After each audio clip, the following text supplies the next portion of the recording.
Hey, Holy Business, it's a new season. We're back.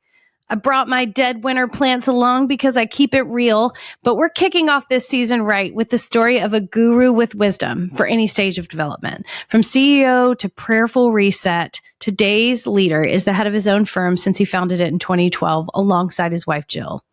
Since its inception, award-winning McKenzie Design LLC has a reputation for excellence, and they've completed projects throughout the Southeast and the Midwest and been published in Atlanta Homes and Lifestyle, Atlanta Magazine's Home Style Blueprint, and has been recognized by national publications, including House Beautiful and Traditional Home. He didn't stop there, though. This growth expert parlayed his interior design and home decor businesses into product line design, including a fabric collection sold to designers throughout North America, an upholstery line, a line of rugs through Verde Home, and women's fashion with a stunning line of scarves. Steve McKenzie is the principal and lead designer, and his journey from corporate CEO to boldly stepping into founding something new and seeing it through has something for all of us. He, along with his wife, Jill, have a steadfast approach to prayer, overcoming an unrelenting excellence that have made the brand what it is today, an award-winning go-to group for the competitive Atlanta luxury market and beyond.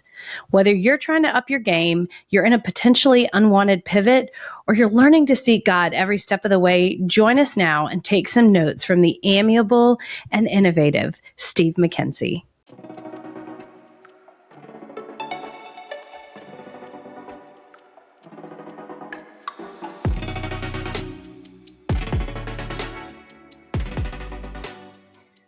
Well, Steve, it's so great to have you here with me today. Thanks so much for the time in your always busy life to share your story. Candice, thanks. It's great to be here. So you're in Atlanta. You've been in Atlanta for how long? We moved our family down here in 1991. So for all intents and purposes, this is home. I feel like in the Atlanta timeframe, you were pretty much an OG. We were. Just up the street from where we live is this sign. They've had it forever, and it gives the population of Atlanta. And when we moved here, the number was 600 and some thousand, and it's a little over almost 7 million now. So yes. That's nuts. I didn't realize it was that big now. Yeah. And that incorporates kind of the metro area. But, essentially it's just absorbing all of Georgia at some point. Yeah, that's what's happening. Yeah. Okay. No offense, rest of Georgia. Macon's mad. Savannah's mad at me now, but it's fine. Important places also.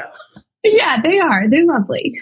So how did you do a lot of different things, and you've kind of found a way to turn your art into a beautiful business opportunity with design and just so many different things you do. Can you just start with how you got to where you are?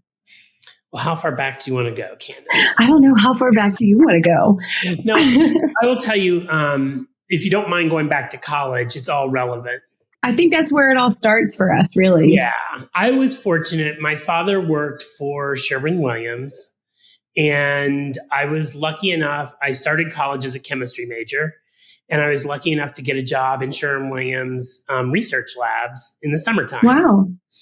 And it was their consumer research. And so I worked in Chicago in the factory in the research lab at the summer. Couldn't ask for a better job. It was great paying at the time.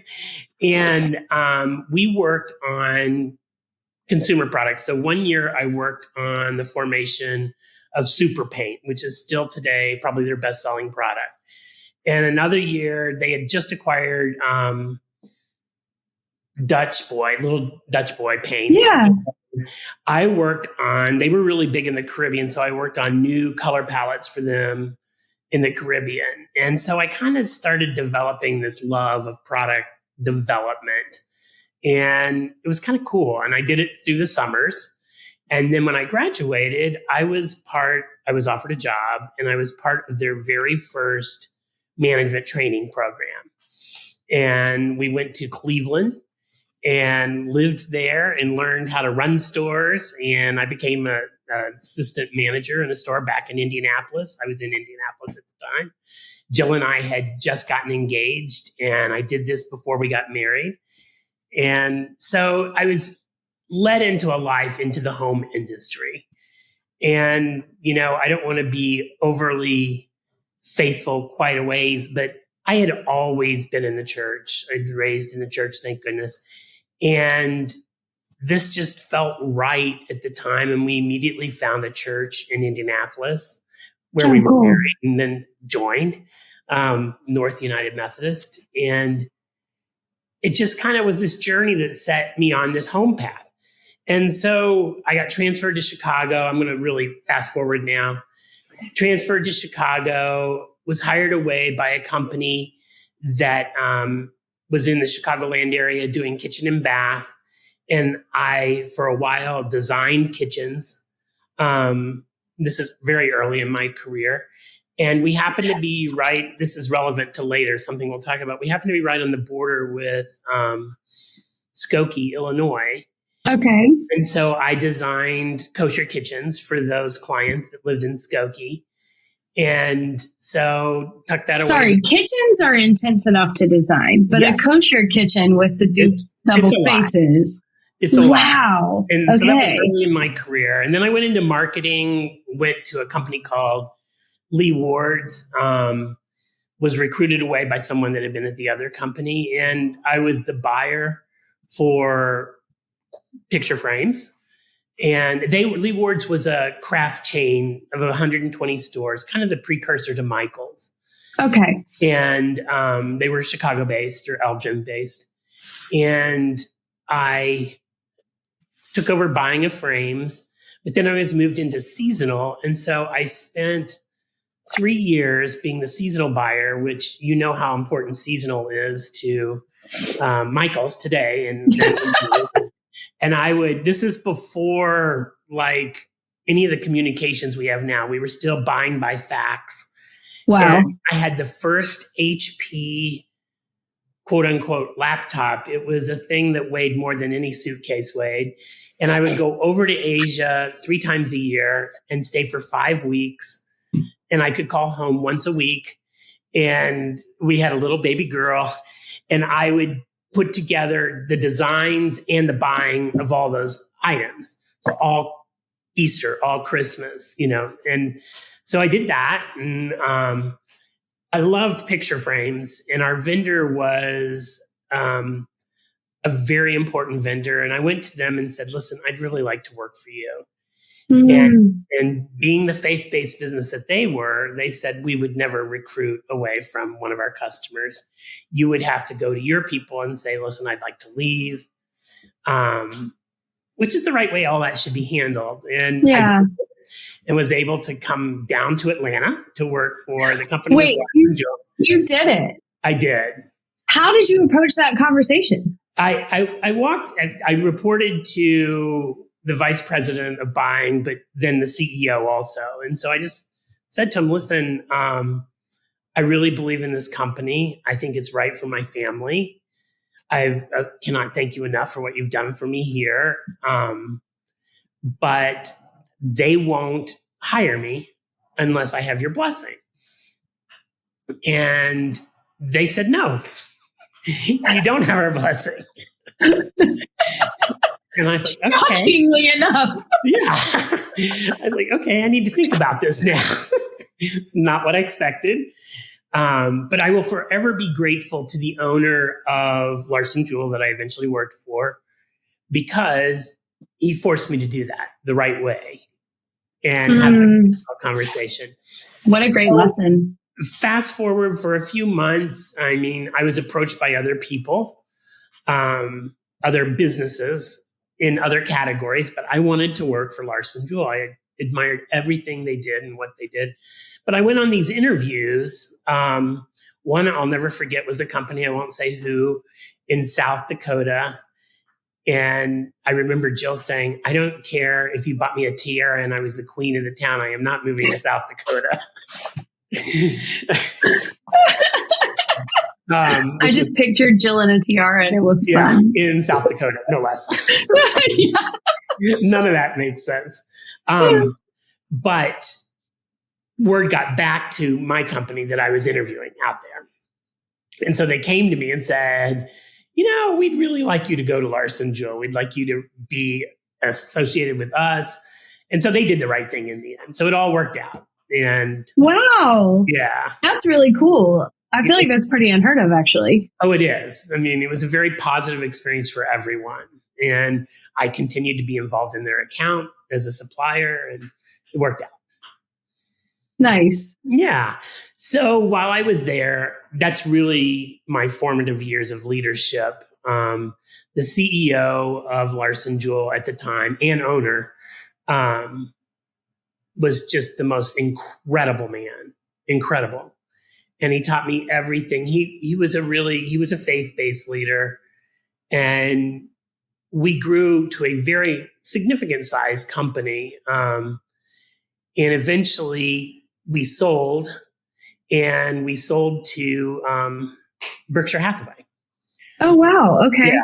And in the deal, Craig retired and I took over as CEO. Real quick on Craig, you said he's a faith-based leader and he taught me a lot. What do you remember most quality-wise from his leadership that spoke to you? Because somebody listening right now is going, but how? How do I do that? It began with our customers. We had 6 values as a company. And the very first one was customer always comes first. And he meant that. We made the decision based on what was right for the customer. But then within the company, another value was leadership by example. And he was the example. And so we were all the examples. And we talked about our values. It's like being in a Bible study, talking about living the life. We talked about our corporate values and what that meant to each individual. And every meeting, we talked about that. And it was part of our lives, just like daily Bible studies, part of our lives. And so the environment was amazing. He was very, very cautious about who he hired. And we had to go through rounds and rounds and rounds of interviews to hire someone, but it was worth it. It protected that environment. And he was very compassionate. He was always fair. He was exceptionally difficult. He was a perfectionist. And unfortunately or fortunately, that trait went on to me. But he was always fair. And he never asked for anything that didn't make sense in the long run. He'd always explain why he was asking what he was asking. And he never took the shortcut. He never took the short gain. He was always about the long term of what was best. And I think that's very similar to our faith walks. You've got to have the end game in sight and never make the short-term decision. Yeah. And that can be really hard and scary sometimes. Yeah, exactly. Because when you're down and you're worried about meeting payroll, and it's very difficult. But if you do the right thing, it always works. Yeah. So he retires. The buyout happens. He does. He stays as an advisor, but I immediately start reporting to Warren Buffett. Oh, wow. Okay. As one of the subsidiaries of Berkshire Hathaway. That was wild. Somebody listening, like, what? Yeah, exactly. It was a wild trying to sell it. We were prepared. We got prepared to sell the business. Craig had some health issues and decided to sell. That's the only reason he was exiting the business. That's a smart exit plan versus holding on too long. Yeah, exactly. And thank God he's still alive today and still healthy. Wow. So we prepared the business. We worked with bankers, prepared the business. We knew that our goal was to sell to Berkshire Hathaway, but we're never sure because we were definitely on the very small side of their acquisitions. And we were ready to go out, and we were supposed to go out and put the book out and tell people we're for sale the week of 9/11. Oh, gosh. So talk about a setback. Oh, my gosh. Yeah. Yeah. Craig, Craig had announced about a month before that I was taking over as CEO and that we would be selling the business. And we were all prepared to do that. And 9/11 came, and needless to say, nobody was selling anything then. How did that feel on the inside for the team? I had just taken over as CEO. I was sitting in Craig's big chair. I'll remember this forever. Feeling like an imposter already, like I didn't belong there. And I got a text from one of our designers, "Are you watching what's going on?" And I opened up my computer and couldn't believe it and thought, oh gosh. And, my immediate response was, what does this mean for our team? And what it meant for our team, varying degrees. We were a multinational business, so we had businesses in 19 different countries. And what it meant most was my role was to console, give permission to grieve, be available, and give people grace to process what was happening. So much so that we had a distribution center in New Jersey just outside, and they delivered down to the financial district. We had customers who had relatives in the towers. And so it was this continuous grieving process for a while we supported customers whose businesses were hurt. And we had the bankers that we were dealing with. One of them lived right by Twin Towers. And, I spent days trying to get a hold of him. And just, it was a wild time. And yet you had to be positive that there would be a tomorrow for everyone in the business, keep people moving forward. I really appreciate you sharing that, because I think when things happen that impact us on a global perspective, our brains are thinking about, how do we keep the wheels on? How do we trust God and care for the team? And that is a hard walk. And someone probably also wrestles with guilt of having those thoughts. So I appreciate you sharing that, because it frees people up that is what you think about as the head, as the leader in those seasons. Yeah. And honestly, a personal thought was, Steve, you just took over this business. And if this business crashes because of this, it's on your dime. And it didn't. But, it's a lot of thinking there.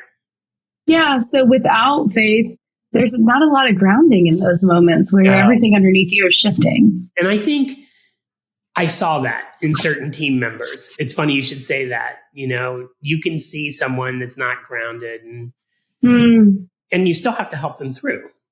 And hopefully that's by example. And, and they feel something through you that gives them confidence and maybe even makes them seek a little bit. But where did you find the wherewithal every day to make sure you were grounded in front of them? Well, to be that example. Obviously, daily Bible study. I was a little bit of a fish out of water because Jill and the kids were still in Colorado. I moved out there 3 years earlier because Craig was hoping that would help his health. And so we moved out there to run the business with him out there. I was VP of marketing at the time. And so Jill and the kids were back in Atlanta. I couldn't get to them. Back in Colorado. I couldn't get to them. I was in Atlanta. Our church home at the time was in Colorado. So it was difficult, but we made it through. I appreciate you saying, CEOs take time to read their Bibles and pray. I pity the one that doesn't. Yeah. It is such an up and down journey as a CEO of a big corporation. And you've got to have that grounding. So you get through 9/11 with the team. Yeah. And we fast forward to December. We talked to Berkshire Hathaway through the banker that was helping us. Warren was very interested, and Craig and I went out and met with Warren. He bought the business in an hour and a half conversation. He talked about it the next year. It was the fastest deal he's ever done. Now, that said, it was also probably one of the smallest deals he's ever done. So he didn't have a lot riding on it. But nonetheless, it was I think that's really cool, because sometimes failure to launch is a thing, right? When it's a new decision. And if you have clarity, even Warren Buffett will buy something in an hour and a half if he has clarity. Yeah. So don't be afraid if you have clarity on something. Just do it. Yeah. Whatever. Do you buy businesses in an hour and a half these days, Steve? No, I don't. Yeah. So cool. Fast forward, we had 10 great years at Berkshire Hathaway. We moved into the downturn of 2008, 2009. We, as a business, I'm proud to say, we're still profitable, far less profitable than we were in the peak years, but we still turned a profit and got through the worst of it. It was some really trying times for me. We had businesses in Europe, especially, that were really failing. So I started spending 10 days in Europe and then 10 days back at home and trying to help those businesses turn around. And it was a lot of effort. And it went on for a couple years. And fast forward, I think this is one of those really good faith lessons. It's hard to talk about, but fast forward to 2012, January 3rd, right after the holiday. And I knew we had just been through a Berkshire Hathaway audit, and that came back nice and clean. But I remember the auditors telling me, because I knew the auditors well, you need to talk to Warren more. And I was like, oh, that's an odd comment, because I always felt like we were one of the small businesses and I didn't want to ever bother Warren because we could get through. And I thought, what a strange comment. So fast forward to the third, and the CFO was coming in. And he walked in with this woman and he said, Steve, we need to talk. And I was like, okay. And he started, and I said, I'm going to stop you. Excuse me. If you all came in to fire me today, I'd like you just to tell me that. And I'd like you to tell me why. And I got the old, we're going to take a different direction. And it was a shock. Yeah. It was a shock for the business. It was a shock for all my peers in the business, all my direct reports. And I left and just said, I'll come back tonight after hours and pick up my things. And I just exited the building. And I remember calling Jill and saying, can you meet me for coffee? I wanted to tell her in person. And we were all shocked because we had, as a family, lived our lives vested in my role. And Jill had incredible support through all of it. How old were the kids at this point? Let's see. Our oldest probably was like a sophomore in high school. So 15. And our youngest would have been 11 years younger. So she was really young. Gotcha. And, sometimes things are just out of your control. Warren had hired a woman out of Harvard MBA school. She had interned for him the year before, and he put her over the whole home group. And it had nothing to do particularly with me. It was, she removed all the CEOs from Benjamin Moore, Johns Manville, MyTech, all of us got let go. And she put in peers from Harvard MBA school. And that was fine. And to tell you, talking about it publicly on this podcast, I've never talked about it. I've been approached by, as recently as like 3 years ago, Fortune, Wall Street Journal. Everybody wants to know what went on then. And the reason is she's now left Berkshire and started a fund. And, and I'm like, there's nothing to be gained by that. So no comment. It's funny you say that, because there are many times someone will touch on a story in these conversations on the podcast. And I've gotten messages after where someone's gone down the internet rabbit hole and they're going, why didn't you talk about this? Or I'm mad at this person for that. And I think again and again, what God teaches me in life is that, we can focus on the details, or we can focus on his hand in the details. Absolutely. And they're just very different stories, because if the story becomes everything other people did wrong, then we're not glorifying him and what he did with it after. Not at all. So, so I appreciate you saying that.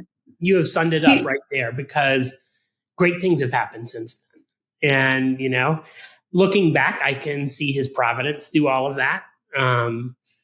It was hard to recognize it always at the time. Yeah. But, it opened up a door. I said to Jill, I've got to get away. I'm going to go down to the beach for a couple weeks and just process everything that's happened. And I was there 2 days and realized that I'd always wanted to design my own fabric collection. And so came back, got at it. And that led to us opening a store so that we could sell it in the store. And then I had distribution throughout the United States of the fabric collection. And the store actually opened up immediately, like within 2 months. Wow. In interior design. So people started asking for interior design. And so look at where it's led us. And here I am 13 years later now, and have a great interior design business.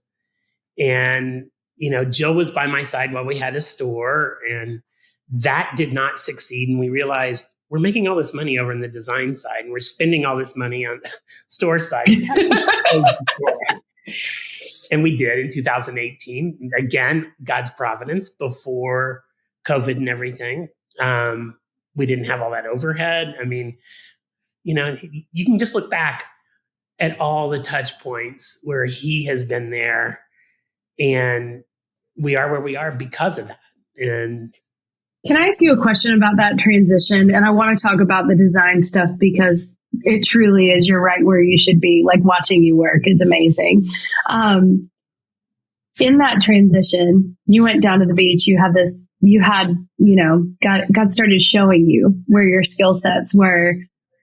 How do you let go of the things that can't ever be apologized for or reconciled?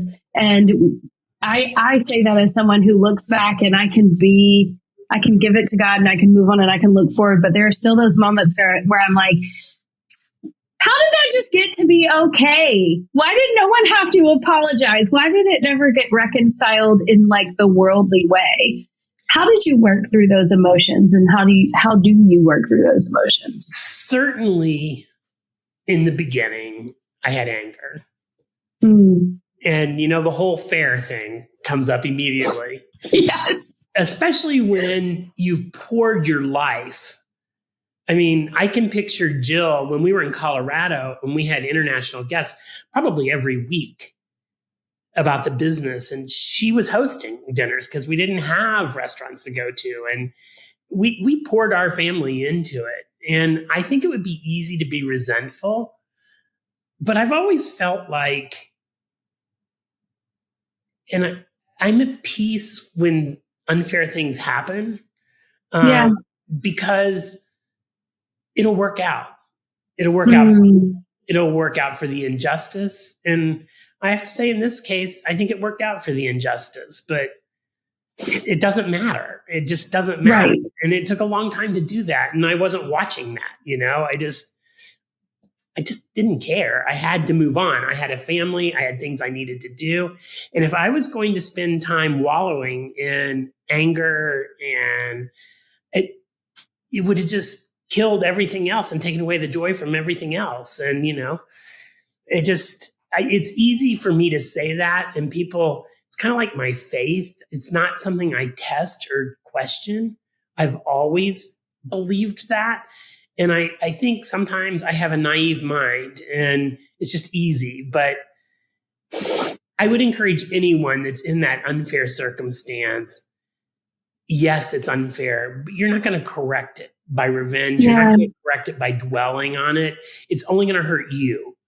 So say to yourself, what's the positive I can go forward with? And that's God. And he's going to direct me to something else, and just do it, I like what you said about the fact that it's not doing anything good for you, because I have worked with several leaders who have experienced some sort of betrayal or some sort of unfairness. And theoretically, they might have moved on, but it impacts their decisions. And vocally, they will say, well, someone did it to me before, so I don't want to take that risk again, or I don't want to entrust pieces of the business to another staffer like that again, or, just things that hold us back. So I thank you for sharing candidly about what you walk through, but also for how you move forward from it, because it's cool to see you say that you can, and that you can choose it, and that you don't have to live with that. So, thank you for sharing that. You've got to wash yourself of it and, pick up the Bible and look at scriptures about moving forward, about tomorrow. God tells us plenty of times he'll be there tomorrow. So it's okay. It's okay. Yeah. It's not fun. And I don't mean to belittle anybody going through it. And I get being angry, but there's so much more. And, all of those jobs that I mentioned, frankly, none of them were outrageously important.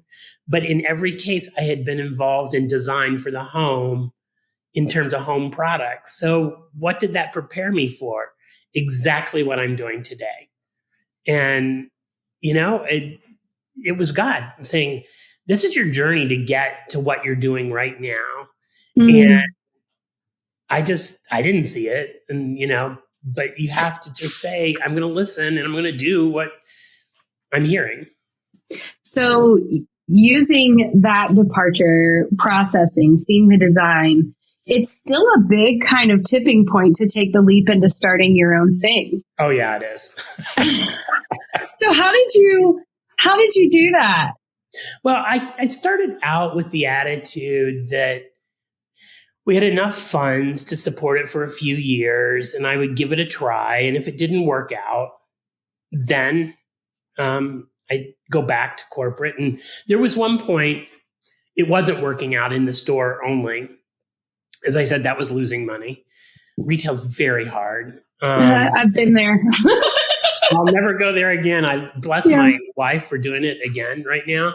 I love her to death, and I don't know how she does it, but she says she loves it. She does love it, and she's so good at it. And she's with a great team. Yeah. But I did, at one point, I got a little worried, more than a little worried, quite worried that we weren't going to make it. And I started talking to all of my contacts about re-entering the corporate world.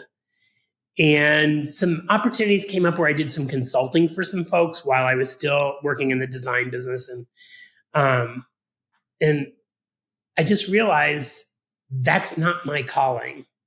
I don't know why. I don't think I was bad at it. Yeah. But that's not what I needed to do. And I feel like what I do today is helping so many people individually that I'm doing what I should be doing. That's really special. What a cool thing to be able to say after coming through all those things, to be like, oh yeah, and he brought me to right where I'm supposed to be. Exactly. And doing, I don't want to say the end of my life, but the end of my career, doing exactly what I want to do and what I should be doing. And, without over spiritualizing what I do, when I see someone come into their home and it reflects them, it's the way they want to live their lifestyle. And I've helped them achieve that. And there's some beauty in it also. There's nothing greater you can do for someone than give them a cocoon to live in. And I love that. I want a cocoon to live in now. I can help. I immediately looked out of the sunroom and was like, is it my cocoon? Have I made a cocoon for everyone who lives here? Because you're right. You do want that. And I feel like there's not a lot of insulation from the world too. So what a cool concept. Yeah. I want people to come home, breathe deep, and feel safe. Yeah. And take the around them. Sorry, I didn't mean to interrupt you. Taking the beauty around them, you said? Yeah. Now, going back to what Craig taught you, how do you instill those values now in what you do? Like, what do you bring to work with you? What do you instill in your team? Certainly the values that Craig had for that business are interpreted in the way we approach our clients today and the way we approach each other. We're a small team. We're 2 people. We use outside, resources a lot, freelancers, but the way he treated people is still the way I want to treat people. And in fact, it's funny, Craig and I, we don't get in touch very often. We're on the now Christmas card, maybe one. And last summer, not this past summer, the summer before, I was just struck with how blessed I am that he was placed in my life and the impact he's had on my philosophy on business and, frankly, my philosophy on my faith, my philosophy on the way I interact with others. And I flew out just to tell him that one day. And it was a lovely conversation. And I said, this is uncomfortable for both of us because we weren't real touchy-feely people, but I said, you know this. And he was appreciative. It was a great conversation. But more importantly, again, it was about me recognizing that he had given me that and what was in me because he had given me that. It was a full circle moment there. That's really cool. What would you say to someone who hasn't necessarily gone back and taken the time to do something like that? Like, what did it do for you and him? It didn't change. We're a Christmas card. Although I got contacted by his daughter this year to write a rec for her for a university that I went to. So I was glad he felt like he could do that. That's cool. And she got in, by the way. So I was elated. Nice. It was effective. Yeah. And it was my alma mater. So. Oh, I love that. Yeah. But somebody you've got to take time. And I think I'm only realizing this recently. You've got to take time to stop and look back and realize where the blessings were in your life. I think that's the only way you can move forward in a more purposeful way, is to understand, oh, wow, these things have happened to me. God has placed these things in my life. And I need to say thank you, not only to God, but go ahead and tell the individual. There's no harm in that, Yeah. What's a scripture you cling to these days? I know you had a couple. I'm going to read them, but Ephesians 6:14, just hearing you talk about walking through everything you wrote, that is one of your scriptures you kind of love and lean onto. And it says, stand therefore and fasten the belt of truth around your waist and put on the breastplate of righteousness. As shoes for your feet, put on whatever will make you ready to proclaim the gospel of peace. With all of these, take the shield of faith, with which you will be able to quench all the flaming arrows of the evil one. I had the privilege in the Methodist Church. There's this Bible study series called Discipleship, and they were started over 40 years ago. And I think Jill and I took Discipleship 1 30 plus years ago.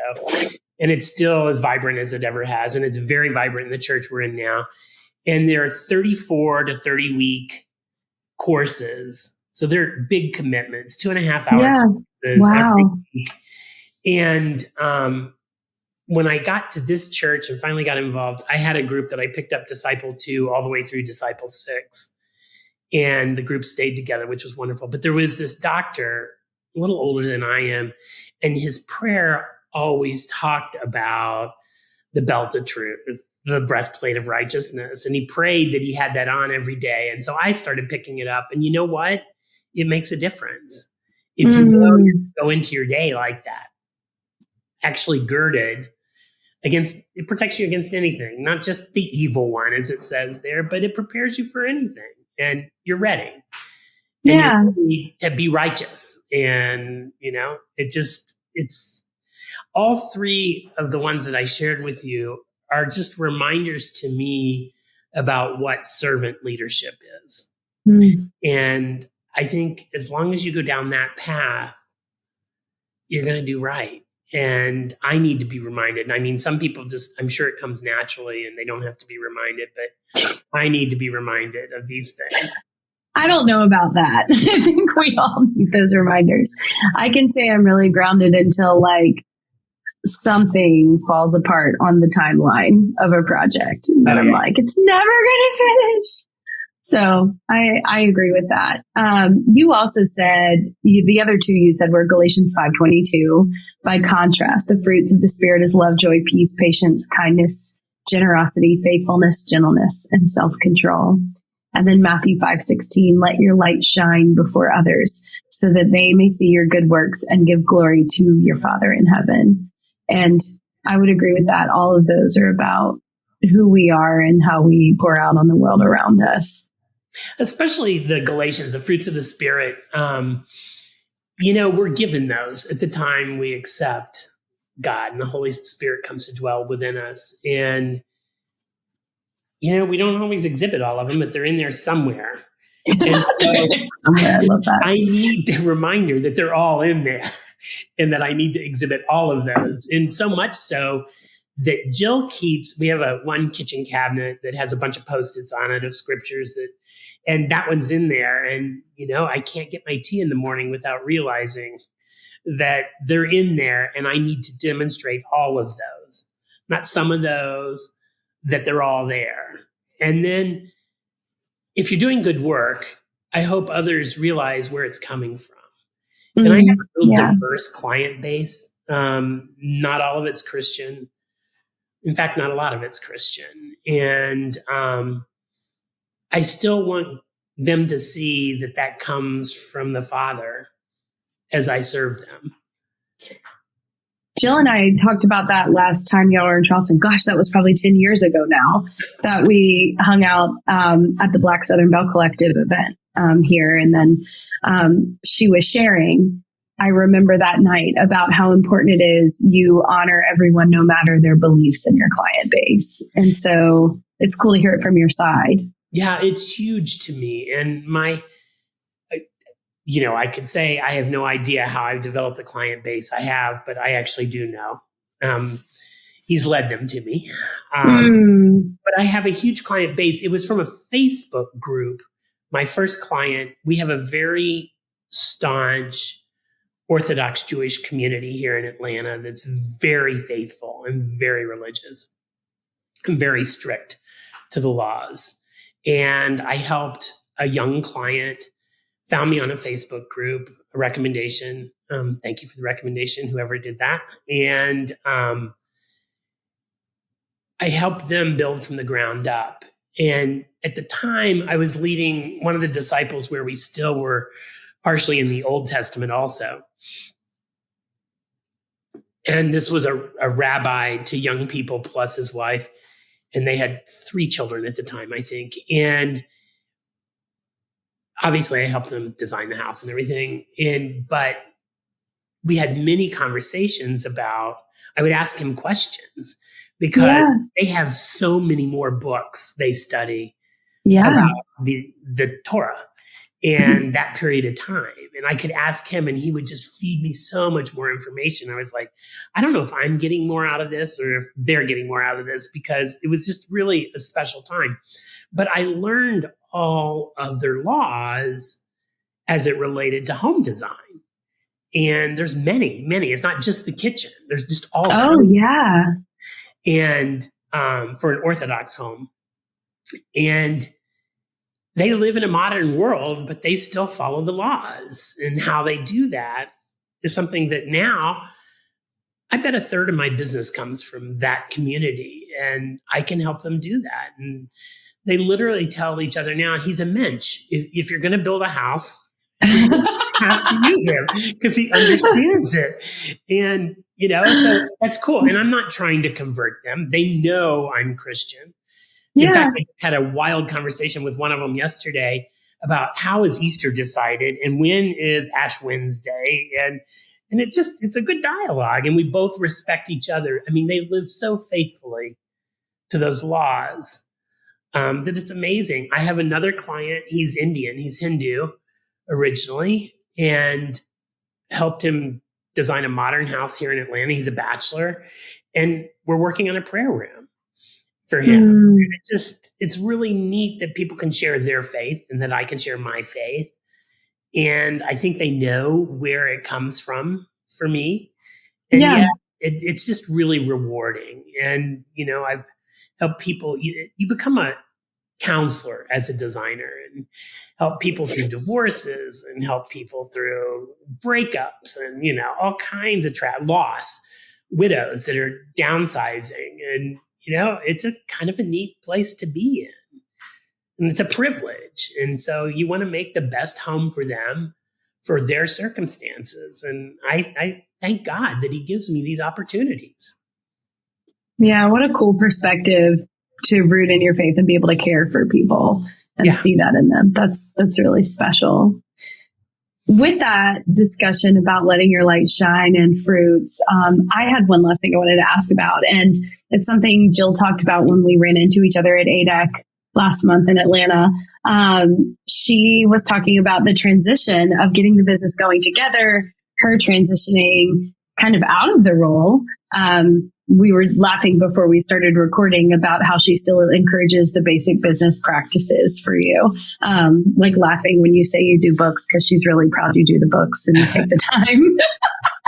As all wives should. She's a great cheerleader. But how did you walk that out? Because I talk to a lot of leaders where there are spouses in the startup stage and everybody's just kind of doing everything. And then you start defining roles in your growth. And usually it tends to happen that one spouse is kind of trying to figure out, who am I now? As one becomes more of a CEO or a president, this spouse either needs to define or decide if they still want to be a part of things.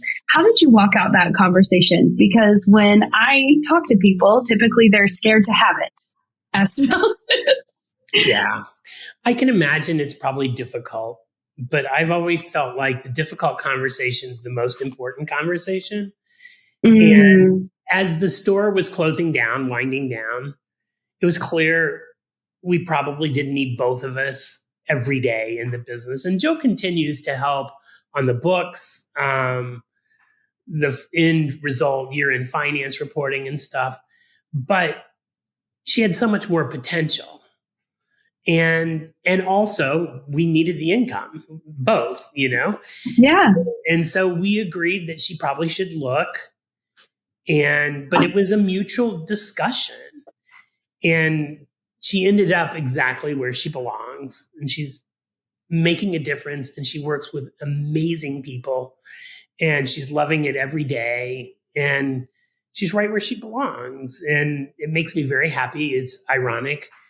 Both of us work less than 2 minutes from our house. Her business is right next door to where my business is. So, but we still have separate businesses. Yeah. I think it functions better that way.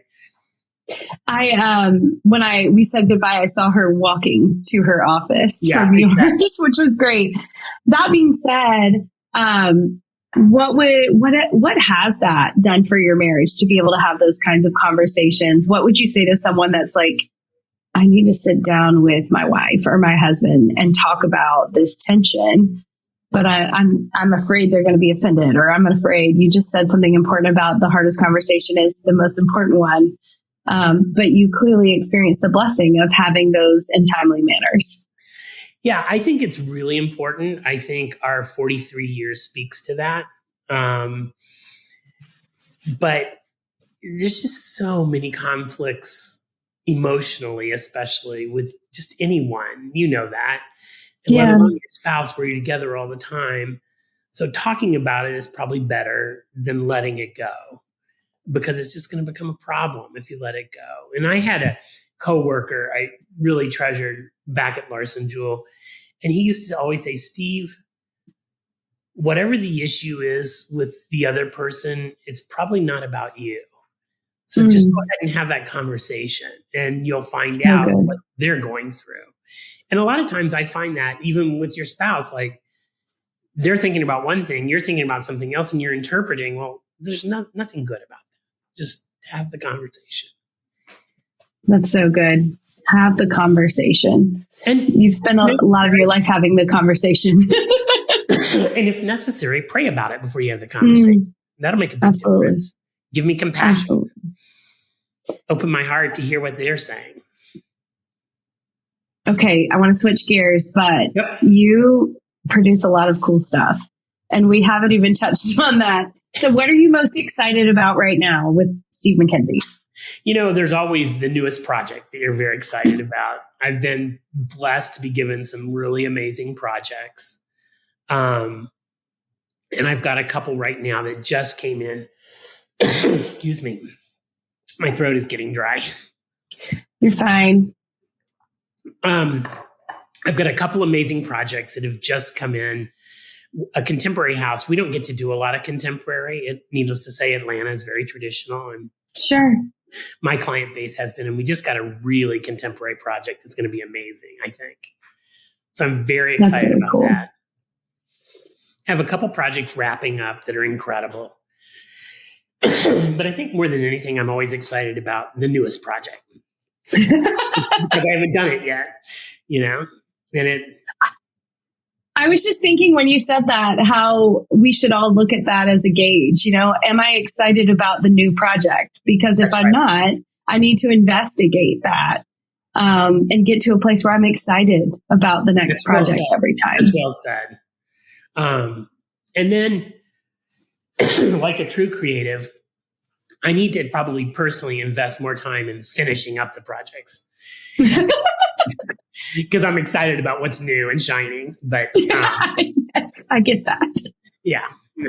But yeah, I do think you're right. If it's drudgery, if it's dread going into whatever you're going into, you need to evaluate why. And something needs to change. But it might not be a big change. Maybe it's changing your faith walk. And that I find, like Bible study especially for me, is so insightful as to how other people see their relationship with the Lord. And I learn from that. And that opens up whole pathways of me thinking about my business or my life. Yeah. And I think that's real important. Just change something, but don't make it so dramatic. Don't quit your job and go, I don't know what I'm going to do next. Maybe it's studying. Don't do that. Yeah. I never advocate for that. Maybe you do line something else up and then you make a change but a lot of times you have to say, why am I not a good fit in this role? Is there something I should be doing different? Or is there another way I can find reward in this? I'm not saying you have to stick through drudgery or be abused but a lot of times I think we just have discontent because we're human nature, and there's ways you can change that. And a lot of times turn to the Lord, turn to the Lord's word in the Bible, and it'll make a big difference. That's so good.